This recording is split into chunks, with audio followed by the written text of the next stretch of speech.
खुशकिस्मती से हमने एक ऐसे घराने में आंख खोली जहां जिंदगी की तमाम आसाइशें मौजूद थीं।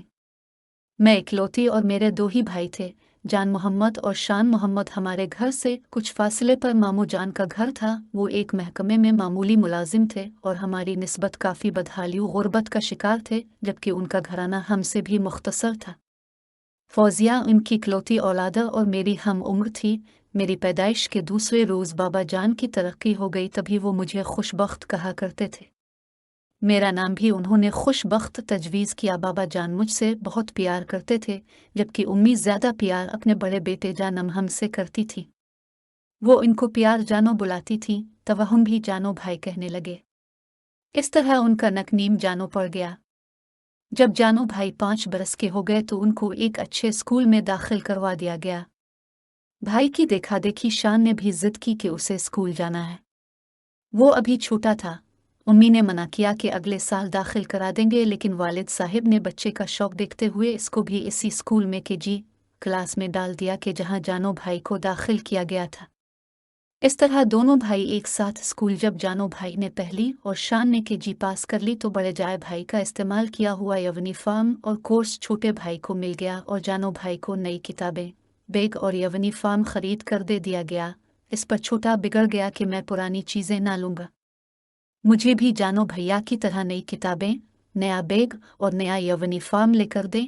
मगर उम्मी जान ने इस फरमाइश को की जिद समझ कर रद्द कर दिया और बोले, बेटा फजूल खर्ची अच्छी बात नहीं। दरमियाने घरानों में ऐसा ही होता है। बच्ची ये पहला मौका था जब भाई शान के दिल को ठेस लगी और इसे जानो भाई बिल्कुल भी अच्छे नहीं लगे। इसके दिल में इस्तेमाल शुदा चीज़ों की नफरत बैठ गई। ये सिलसिला चलता रहा। जब भी बड़ा भाई पास होता, उनका पुराना कोर्स और यूनिफॉर्म छोटे को दे दिया जाता। वो दिन भी आ गया जब जानो भाई ने ट्रिकुरिया इनको टेक्निकल कॉलेज में दाखिला मिल गया और शान भाई को आन की इस्तेमाल शुदा चीज़ों से निजात मिल गई। हमारी मामूजाद बहन फौजिया मुझे और शान भैया को शुरू से अच्छी लगती थी और हम तीनों साथ खेलते और बातें किया करते। जबकि बड़े होने के सबब जानो भैया हमसे अलग थलग रहते थे। फौजिया भी हमारे साथ पढ़ती थी और हम इकट्ठे स्कूल जाते थे।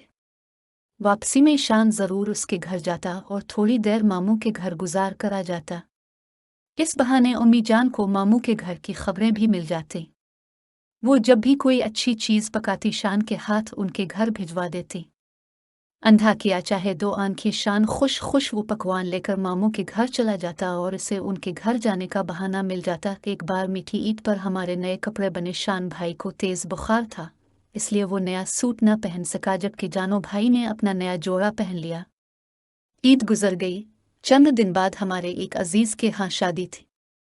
जानो भाई ने शान को बताए बगैर इसका ईद वाला जोड़ा पहन लिया जो बिल्कुल नया था, और छोटे ने अभी से अन भी ना लगाया था। शान ने उम्मी से एहतजाज किया कि मेरा नया जोड़ा मुझे बताए बगैर क्यों जानो भैया ने पहना है। ने ये कहकर उसे खामोश करा दिया कि तेरा भाई ही तो है, कोई गैर तो नहीं। यूं छोटे भाई के दिल में बड़े भाई के लिए नफरत की जुड़ें गहरी होती चली गई।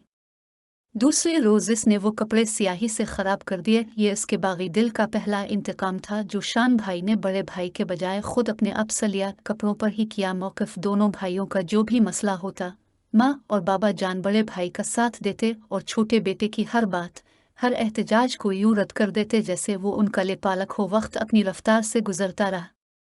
शानी भाई भी मैट्रिक में आ गए। एक दिन का जिक्र है कि उन्होंने अपनी किताब खोली। इस पर एक शेर लिखा हुआ था, मेरे दिल का वरख सादा है अब तक, इजाज़त है तुम्हारा नाम लिख लो। तहरीर देख कर मैं और शान दोनों समझ गए कि ये शेर फौजिया ने लिखा है। यूं बचपन की दबी चिंगारी ने जवानी में आग की सूरत इख्तियार कर ली। इस बात का इल्म हम दोनों के अलावा किसी को ना था।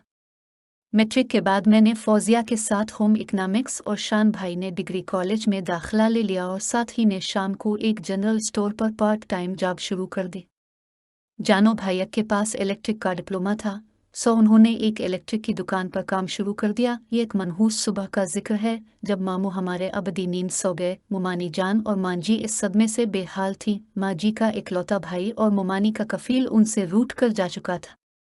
बहरहाल वक्त तो धीरे धीरे सारे जख्मों को भर देता है। मामू की पेंशन की रकम मुमानी ने बैंक में जमा करवा दी।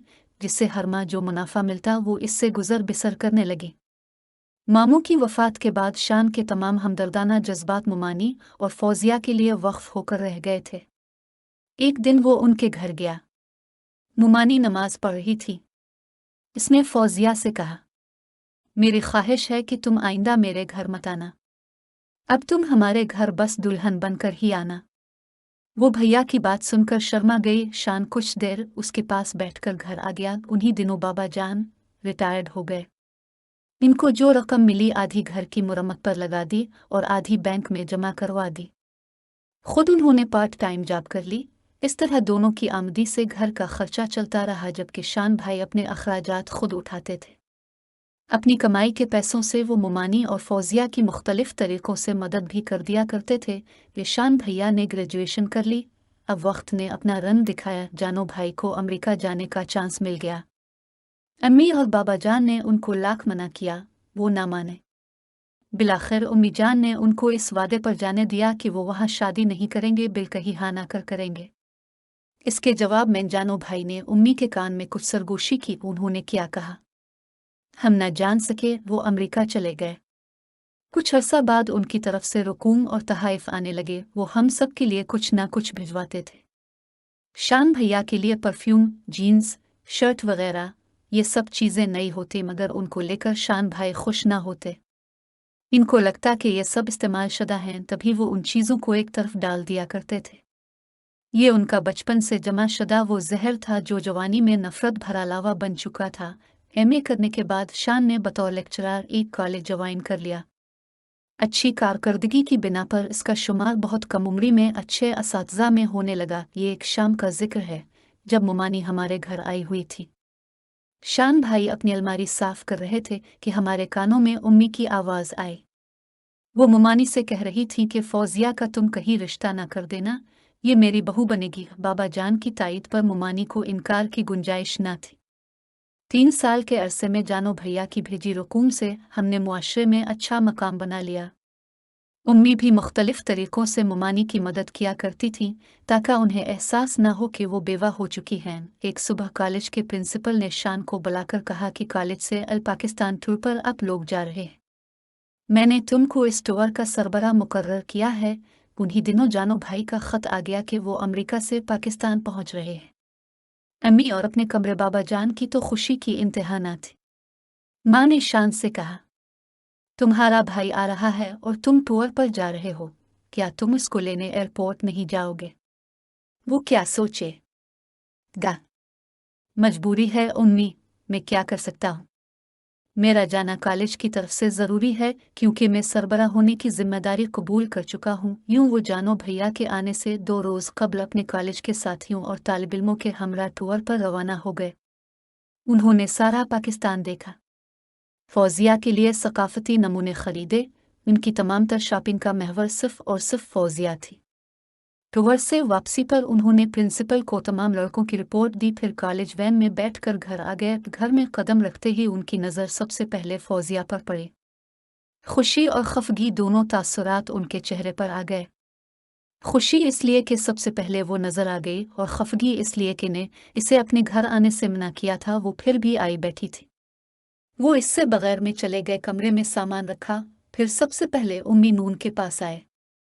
उन्होंने इसे गिले लगाया, दुआ दी और कहा कि तेरी मुमानी को अचानक दिल की तकलीफ हो गई थी। इसी नाजुक हालत में उसने फौजिया को रुखसत करने की आरजू की और हमने तुम्हारा इंतज़ार किए बगैर इसको तेरे भाई के साथ निकाह करके रुखसती करवा ली है। चूँकि अक्सर ने कह दिया था कि तुम्हारी ममाने की ज़िंदगी का कोई भरोसा नहीं है, लिहाजा हमें इना फ़ाना सादगी से जान मोहम्मद के साथ फौजिया की शादी करना पड़ गई। इसके अलावा और क्या क्या उम्मी कहे जा रही थी। शान कुछ ना सुन रहा था। इसे क्या होश था। इसे तो बस अपने कानों में साई साई ही सुनाई दे रही थी। 2 दिन की तवील बेहोशी के बाद जब हालत संभली तो उसने खुद को अस्पताल के बिस्तर पर लेटा हुआ पाया। डॉक्टरी रिपोर्ट के मुताबिक जहनी सदमा था, यानी नर्वस ब्रेकडाउन हो गया था। अस्पताल में शान को कई दिन रहना पड़ा। मेरा भाई घर आया तो वास की दुनिया ही लग चुकी थी। शक वो किससे करता। खामोश मोहब्बत ने खामोशी से दम तोड़ दिया। उधर फौजिया भी चुप चुप और गुमसम थी। भाई और माँ की खातिर शानी भाई ने हालात से समझौता कर लिया। इनको फौजिया से कोई गला न था कि लड़कियां बेबस होती हैं। एक दिन उम्मी ने मुझे बताया कि जान मोहम्मद ने अमेरिका जाने से पहले मुझसे वदा लिया था कि मैं फौजिया को ही उसकी दुल्हन बनाऊंगी। तभी मैंने अपना वदा पूरा किया है। तब मुझे वो सरगोशी याद आ गई जो बड़े भाई अमेरिका जाते उम्मी जान के कान में करके गए थे। वक्त ने मेरे शान भैया को एक बार फिर से पीछे धकेल दिया था, लेकिन अब क्या हो सकता था। 2 साल का अरसा गुजर गया। इस दौरान बाबा जान बीमार हो गए और हमको दाग मुफारकत दे गए। भाई के आंगन में 2 बच्चों का इजाफा हो चुका था। एक दिन जानो भाई अपने नन्हे मुन्ने बेटे के लिए दूध का डिब्बा लेने गए तो उनका कार से एक्सीडेंट हो गया। वो जिस हालत में घर वापस आए इस पर महल्ले की हर आंख अश्कबार थी। 1 साल में 2 प्यारों की अमवात ने उम्मी को बुलाकर रख दिया और वो बिस्तर से जा लगी।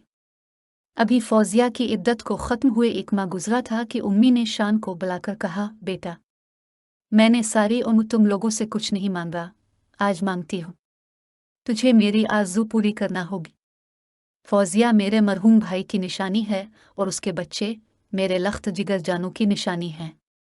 मैं चाहती हूँ कि वो इसी घर में रहें। तुम फौजिया से निकाह कर लो और अपने नन्हे मुन्ने भतीजों के सर पर शफकत का हाथ रख दो। उम्मी जान की इस ख्वाहिश पर ना चाहते हुए भी बेबसी से शान भाई ने सर झुका लिया। उनके पास इनकार के लिए अल्फाज न थे। यूं चंद बुजुर्गों की मौजूदगी में फौजिया मेरे छोटे भाई के निकाह में आ गई। इसके बाद उम्मी की तबीयत कुछ संभल गई और वो हशाश बशाश नजर आने लगी। नक्का उनके पोतों को चचा के रूप में बाप मिल गया था। लोग कहते हैं इनके वक्त धीरे धीरे बरजख्म को भर देता है। शान भैया को तो जानो भाई की हर शय से नफरत हो जाया करती थी कि नई चीज़ें उनको मिलती थी और उनकी इस्तेमाल शुदा इसका मुकद्दर बनती थी। और हैरत की बात है कि जीवन साथी के मामले में भी किस्मत ने यही फैसला कर रखा था कि पहले उनकी चाहत जानो भैया से वाबस्ता हो, बाद में उनको मिले। ये खुशी मिली भी तो कैसे, ये आखिरी बाजी भी